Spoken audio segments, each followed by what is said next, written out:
They sell the world's oil. They build the world's tallest buildings. They buy football clubs and host Formula One races. And right now, they are flying tomatoes in by airplane because the same water that carries their oil out carries their food in. And someone just shut the door. Welcome to the most expensive oops in modern history. 6 countries sit on roughly a quarter of the world's oil. Saudi Arabia, the UAE, Kuwait, Qatar, Bahrain, Oman. Together, they pump trillions of dollars out of the ground every year. They also import 85% of their food, 90% of their cereals, and most of it arrives through one narrow passage, the Strait of Hormuz, 33 kilometers wide.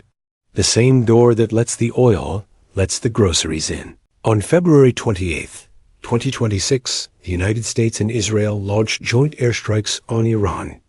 Iran shut that door. And the richest countries on Earth discovered something their architects and accountants never planned for. You can't eat oil. Let's call her Muna, 38, lives in Kuwait City. 2 kids, 8 and 11. Her husband works for one of the big oil companies. Good salary, new apartment. Air conditioning that runs all day because outside it hits 50 degrees in summer. Muna never worried about groceries. Never. The supermarket was always full. Imported everything. Australian beef, Indian rice, Egyptian fruit, Filipino vegetables. The shelves were a map of the world. That map just went blank. Since early March, roughly 70% of the Gulf's food imports have been disrupted. Prices spiked 40 to 120% in weeks. Muna used to spend 40 diners on a weekly shop. Now the same basket costs 80. And the basket is smaller. The tomatoes come from a cargo plane now, not a ship. A Kuwaiti airline flew 4.5 tons of fruit and vegetables from India last week. By air. To feed a country that sits on 10% of the world's oil. Let that sink in. A country that exports energy by the tanker is importing tomatoes by the airplane. Oops, here is the machine. The Gulf states built their entire economic model on a simple equation. Sell oil, buy everything else. It worked beautifully for decades. The desert doesn't grow wheat. Summer temperatures hit 50 degrees. Annual rainfall is below 100 millimeters, so they imported. 90% of Qatar's food arrives by sea. 85% of the UAE's. The Strait of Hormuz was never just an oil corridor. It was a grocery corridor. The same door. 2 directions. Oil goes out. Food comes in.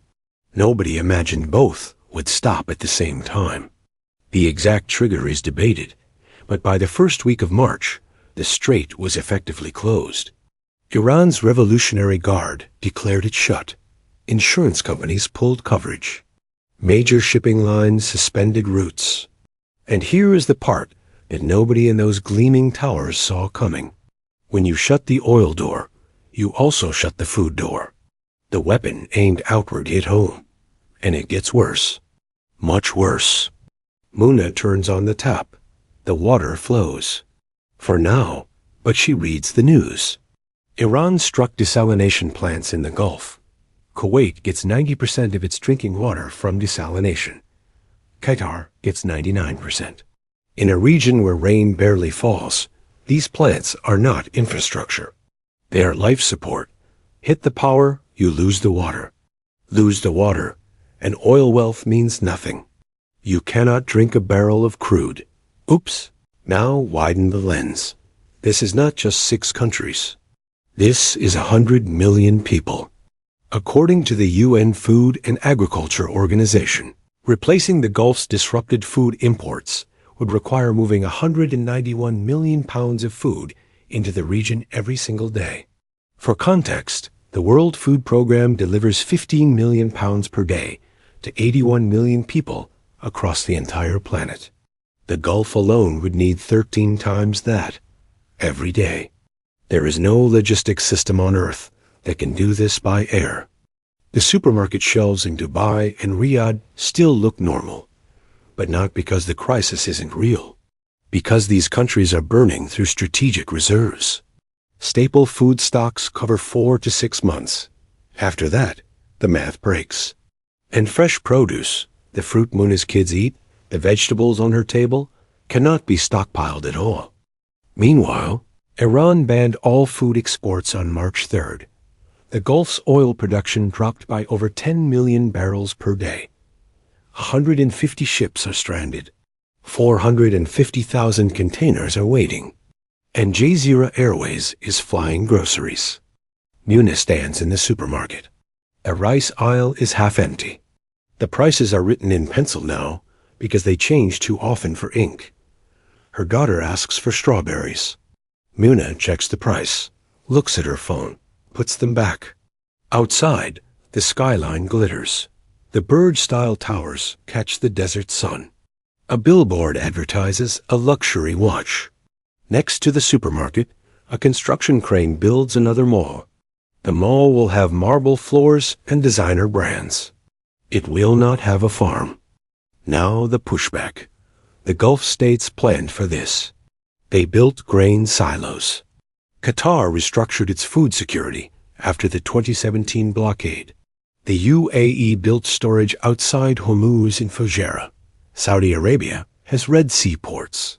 Fair enough. But here's the mechanism question. If you spend 50 years building the most expensive cities on Earth and never build a food system that doesn't depend on one 33-kilometer choke point, was the wealth real? Or was it a sand castle with a supply line?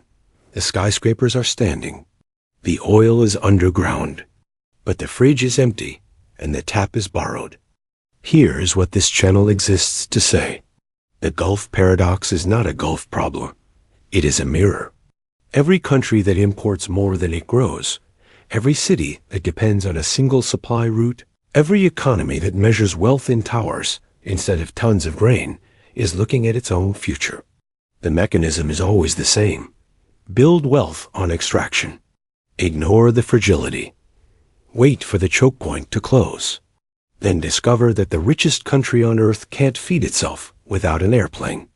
War has never had a winning people. Not on the losing side. Not on the winning side. The Gulf states didn't fire the first shot. But their entire model was built on the assumption that the door never closes. It closed, and the people who built the tallest buildings on Earth are now counting tomatoes. 3 things to carry with you. Economic. The Gulf Cooperation Council sits on a quarter of the world's oil.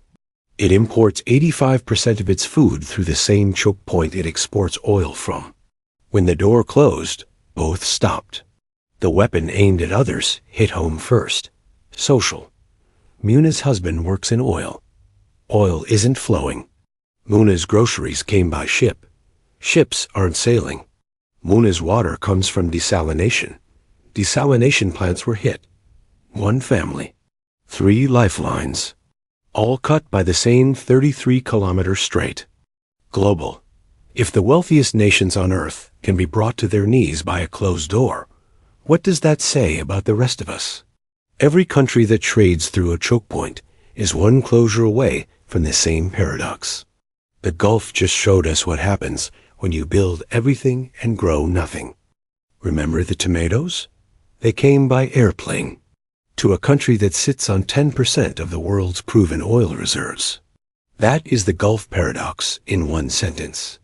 And until the world learns to measure wealth in food security instead of barrel counts, every nation with a single choke point is 1 bad month away from flying in its dinner. If you live in the Gulf or depend on anything that passes through Hormuz, what does this crisis look like on your table? Tell me in the comments. If this changed how you think about what real wealth means, stick around. We follow the money, not the headlines.